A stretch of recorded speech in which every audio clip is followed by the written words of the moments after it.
はい、こんにちは。今日はね、防衛戦線やっていきたいと思います。厄介な敵キャラであるロボット。こいつが作業場所までふらふら歩いてきて攻撃を仕掛けてくるので、壁を作って入ってこれないようにしたいんだよね。ということで行ってみましょう。で、壁の材料としてはドローン基地の壁に使われてるプラスチック、こいつを使おうと思うんだけど、で、行ってるそばからすぐそこにいるんだよな。ちなみにプラスチックは適度に硬くって適度に軽いっていう、何をするにしてもバランスよく使える便利な素材ですね。基地一つ制圧すれば当面は困らないくらいの量が確保できるので、結構何にでも使ったりするんだけど、建造物として使う量の資材を運ぶとなると結構な労働力なんだよね。で、重いものを運ぶっていうテクニックとしては、例えばこのザンバト、こいつは普通に持ち上げることができないくらい重いんだけど、こうやってホルスターにくっつけることで持ち上げて使ってます。これはベアリングの軸と外輪が別パーツとして使われるってことを利用した裏技なんだけど、付け外しにコツがいるので、敵がいつ来るかわからない状況では落ち着いて使えないのが難点かな。そこで今回主に使っていくのは設計図。設計図は材料となる資材をこの黄色い枠内に備えて、それをもとに新しいものを作るってのが本来の機能なんだけど、この時材料から生成物に物が移動するので、これを使えば物を運ぶ手間が減るってな算段です。で、今ね、小さいついたてを作ってるところなんだけど、ちょっとね、ちゃんとした壁を作っていこうにも、その作業中にも敵が寄ってくるので、とりあえずの足止め用ですね。この程度の壁だと見つかれば普通に狙われるんだけど、あいつらお散歩感覚で入ってくるので、こういう障害物があれば無意識に入ってくる確率は減るはず。まあないよりマシって感じなんだけど、簡単な作業量で作れるので、こんな感じで柵をサクサクっと作っていきます。まあとにかくあ、気づかれたか。で、これ前回もちらっとお見せしたんだけど、このドローン破壊用の装置、これでぐるぐる回ってるブレードに勝手に当たってこけてるんだよねまあ決定打にはなってないんだけど、ダウンさせると武器を落としたりして隙ができるので、トラップとしては悪くはないかな。ちなみに私がこれに気づいたくらいの時点で高度に発展させたトラップも開発されてるので、興味のある方はこちらもご覧ください。で、前回使った武器とかで応戦してるんだけど、ダメージがね、だいたい1桁で1点2桁。ロボットは部位ごとに耐久度があって、一つでも部品が破壊されると全壊するんだけど、部品一つごとの耐久度が数百あるので、うまいこと一箇所を狙わない限り結構長いこと戦う羽目になるんだよね。で、頭が他の部品と比べて耐久度が低いってのも分かってるんだけど、頭を狙い続けるのも難しいので、この辺りがロボットと戦う上で厄介なところなんだけど、とにかく引き続き壁を作っていきます。で、設計図に関しては基本的な使い方はこちらの回で解説してるんだけど、実はこの後のアップデートで変わってるところとかも発生してます。まあ今回影響することはないので、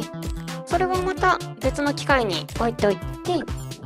なんだよもう、またかよ。人が喋ってる時くらいおとなしくしといて。こんな感じで何回も邪魔されながら作ってるんだけど、とにかく第一段階としてはこんな感じか。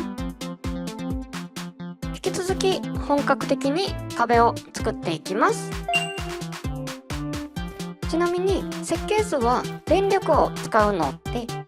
ちょくちょく充電しながらやってるんだけど、さすがに建造物レベルだと目に見えて減りますね。で、ここからはさらに大量の資材を使うので基地の壁を割ったりしてるんだけど、さっき作った柵もちゃんと効果を発揮してますね。まあここからも時間はかかるんだけど、さっきまでと比べると作業中に襲われる回数は減ってる感じです。とはいえ一定確率で邪魔されるのは変わらないので、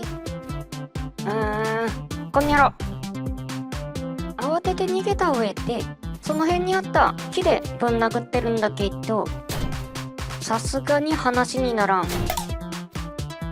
あ、そうか。こいつが落としたセラミックスで刃物をつけて、おりゃ。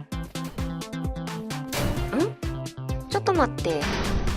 かなりいいダメージが入ってるんだけど。さっきいい時でも数十ダメージだったのか、これだと数百ダメージ入ったりしますね。頑張って作った武器よりも間に合わせて作った棒切れの方が強いってのは残念な気持ちもあるんだけど、これからはセラミックスの時代か。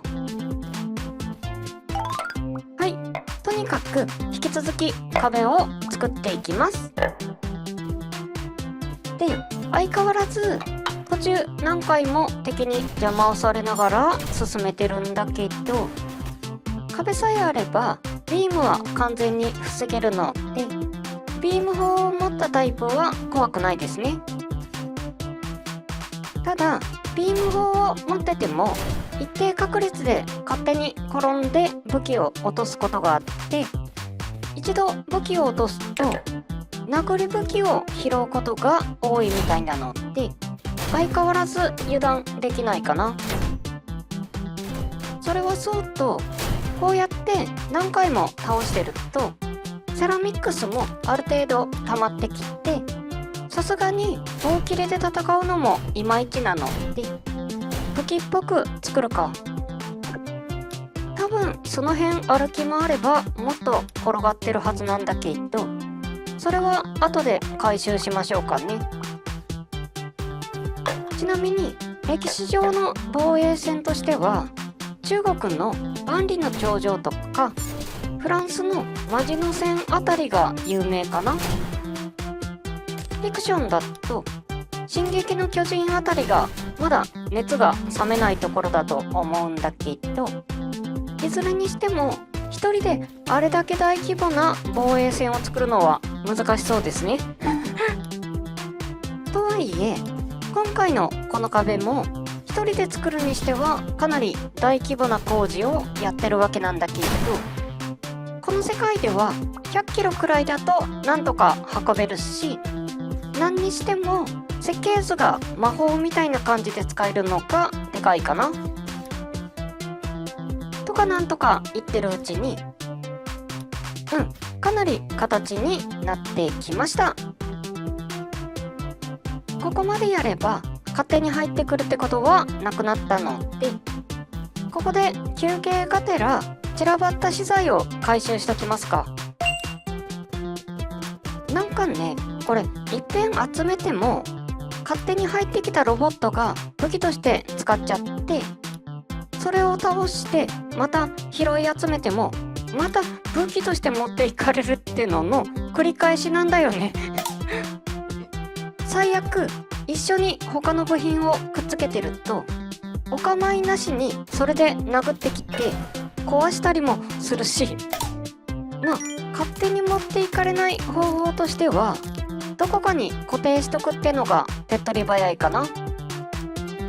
とにかくこのセラミックチャクラムは今後使っていくとして、ドローンでくるくる回るブレード、あれを壁の周りにつけときましょうか。多分ね、大した役には立たないんだけど、これでガツンって当たるようなことがあれば近くに来てることがわかるので警戒態勢に入れるんだよね。実際のところもうちょっと飾り付けが欲しくてやってるってのが正直なところなんだけどなんやかんやってよし、これで防衛線が出来上がりました。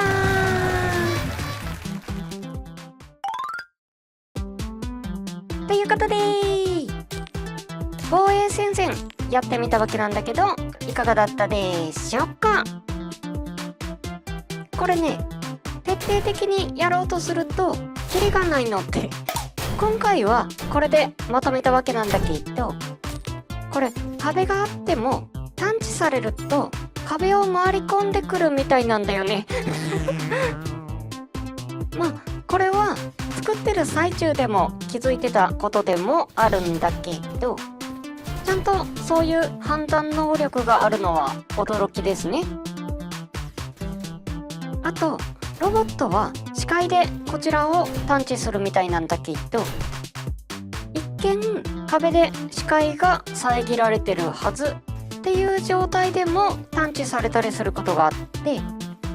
今のところ結構高い壁じゃないとダメっぽいってところまでは分かってるんだけど、これに関してはまだ検証の余地ありかな。そんなところもあって、そういう意味では完全に防衛できてるわけではないんだけど、フラッと侵略してくるやつを防ぐっていう当初の目的は果たせたし、これによってかなり生活しやすくなったのでかなり上々でしょ。で、この壁があった上でさらにこちらから飛び道具が使えれば最強ではって言いたいところなんだけど、今爆薬が調達できない状態なんだよね。とはいえありましたよ、最近使ってない飛び道具が。ということで次回はスライムキャノンやっていきたいと思います。はい、じゃあ今日はこの辺でバイバーイ。